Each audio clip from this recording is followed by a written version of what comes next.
حضرت ابراہیم علیہ السلام نے حضرت ہاجرہ علیہ السلام سے شادی کیوں کی؟ ناظرین، اس ویڈیو میں ہم آپ کو بتائیں گے کہ حضرت ابراہیم علیہ السلام نے حضرت ہاجرہ علیہ السلام سے شادی کیوں کی اور حضرت ہاجرہ علیہ السلام کون تھیں۔ اس کے علاوہ ہم سیدنا ابراہیم علیہ السلام کی پہلی بیوی حضرت سارہ علیہ السلام اور ظالم بادشاہ کے درمیان پیش آنے والے واقعے پر بھی بات کریں گے۔ اس سے پہلے کہ اس ویڈیو کے موضوع کی جانب بڑھیں، ناظرین، یہ ویڈیو حضرت ابراہیم علیہ السلام کی زندگی پر ہماری تحقیقی اور تفصیلی ویڈیوز کی چوتھی قسط ہے۔ اس سے پہلے ہم نے سیدنا ابراہیم علیہ السلام کے قصے پر اپنی 3 اقساط ریلیز کی ہیں۔ ان تینوں اقساط کو یوٹیوب ناظرین نے خوب پسند کیا۔ ویڈیوز کے لنک ڈسکرپشن میں موجود ہیں۔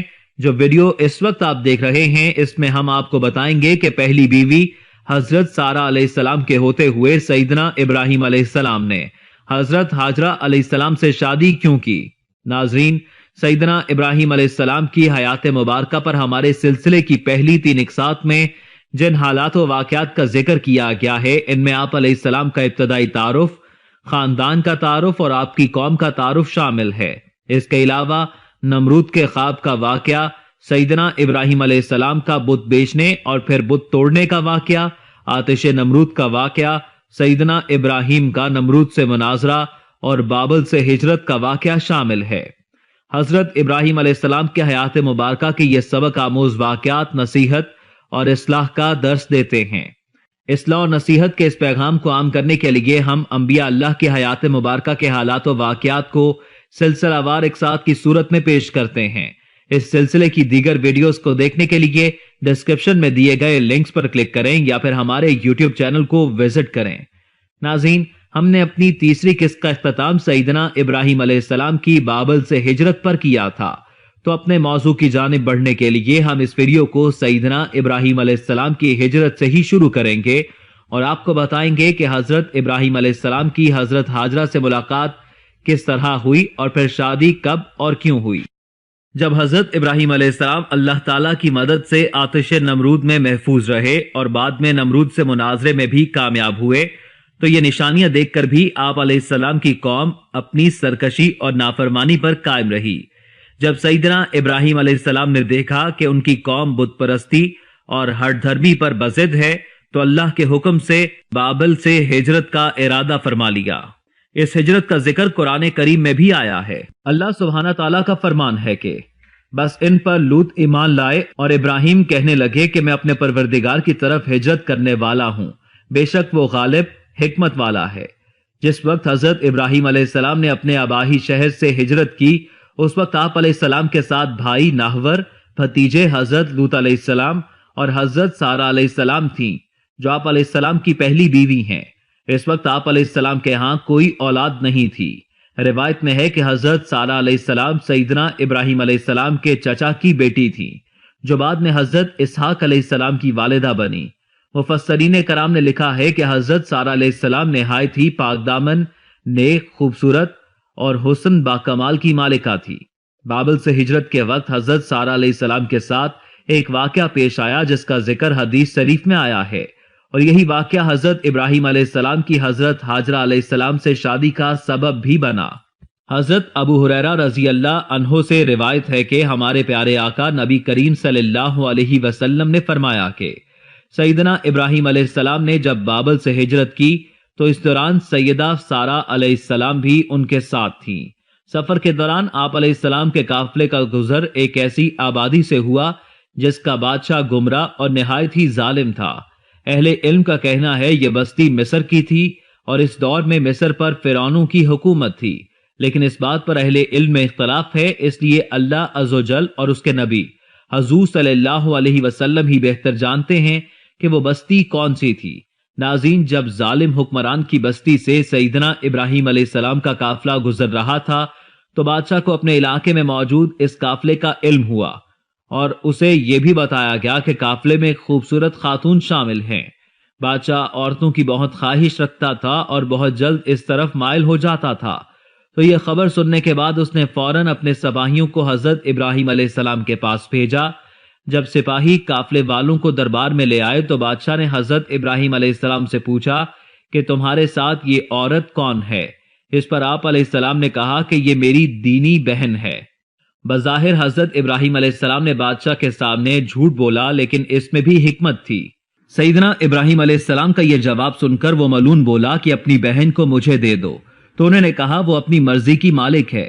پھر سیدنا ابراہیم علیہ السلام واپس حضرت سارہ علیہ السلام کے پاس آئے اور انہیں ساری بات بتائی اور کہا کہ میری بات کو جھوٹا نہ کرنا، میں نے لوگوں کو بتایا ہے کہ تو میری بہن ہے، اس کی وجہ صرف یہی ہے کہ یہ ظالم ہم دونوں کو کوئی نقصان نہ پہنچائیں۔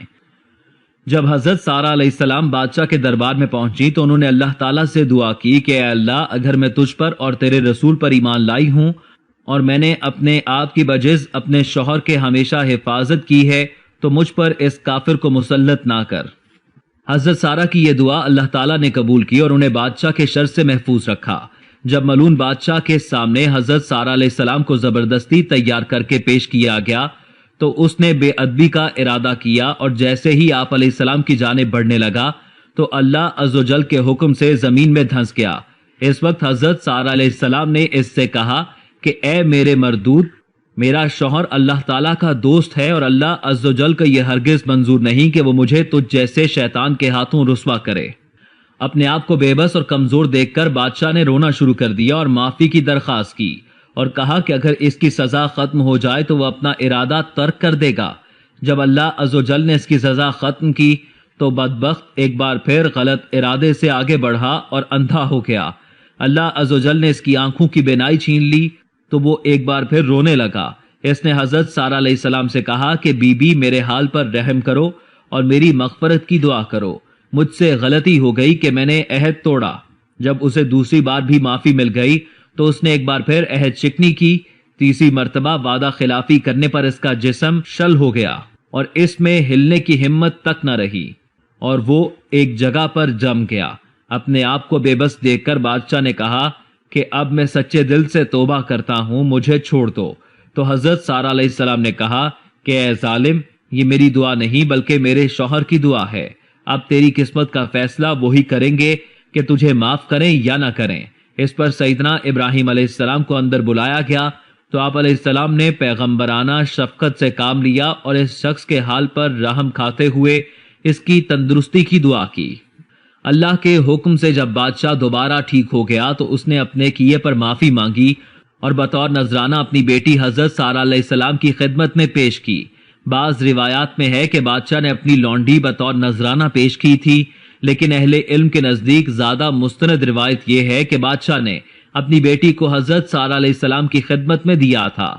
ناظرین، بادشاہ کی اس بیٹی کا نام ہاجرہ تھا جو بعد میں سیدنا ابراہیم علیہ السلام کی بیوی بنی اور سیدنا اسماعیل علیہ السلام کو جنم دیا۔ جب حضرت ابراہیم علیہ السلام اور حضرت سارہ علیہ السلام بادشاہ کے دربار میں اس کی بیٹی کو لے کر رخصت ہوئے تو اس کے بعد انہوں نے ارض مقدس کی طرف سفر کیا۔ روایت میں ہے کہ جب حضرت ابراہیم علیہ السلام فلسطین منتقل ہوئے تو کچھ عرصہ ہی گزارا تھا کہ ایک دن حضرت سارہ علیہ السلام نے فرمایا کہ میں چاہتی ہوں کہ آپ ہاجرہ سے نکاح کر لیں، شاید اللہ آپ کو اولاد کی نعمت سے نواز دے۔ ناظرین، اس وقت تک اللہ عز و جل نے آپ علیہ السلام کو اولاد عطا نہیں کی تھی۔ حضرت سارہ علیہ السلام نے جب آپ علیہ السلام کو اپنی لونڈی حضرت ہاجرہ علیہ السلام سے نکاح کرنے کا مشورہ دیا تو آپ علیہ السلام نے اس مشورے پر عمل کیا اور حضرت ہاجرہ علیہ السلام کو اپنے نکاح میں لے لیا۔ ناظرین، جب سیدنا ابراہیم علیہ السلام کا نکاح حضرت ہاجرہ علیہ السلام کے ساتھ ہو گیا تو اس کے بعد آگے کیا ہوا، اس پر ہم آپ کو اس سلسلے کی اگلی قسط میں بتائیں گے۔ انبیاء اللہ کی حیات مبارکہ کے حالات و واقعات پر ہماری دیگر تحقیقی اور تفصیلی ویڈیوز دیکھنے کے لیے ڈسکرپشن میں دیے گئے لنکس پر کلک کریں یا پھر ہمارے چینل کو وزٹ کریں۔ اللہ عز و جل سے دعا ہے کہ وہ ہمیں اپنے نبیوں کی زندگیوں سے نصیحت حاصل کرنے کی توفیق عطا فرمائے اور آپ کے اور میرے علم میں اضافہ فرمائے اور ہمیں اسی طرح دینی علم سیکھنے اور جاننے کی توفیق اور ہمت عطا فرمائے۔ آمین۔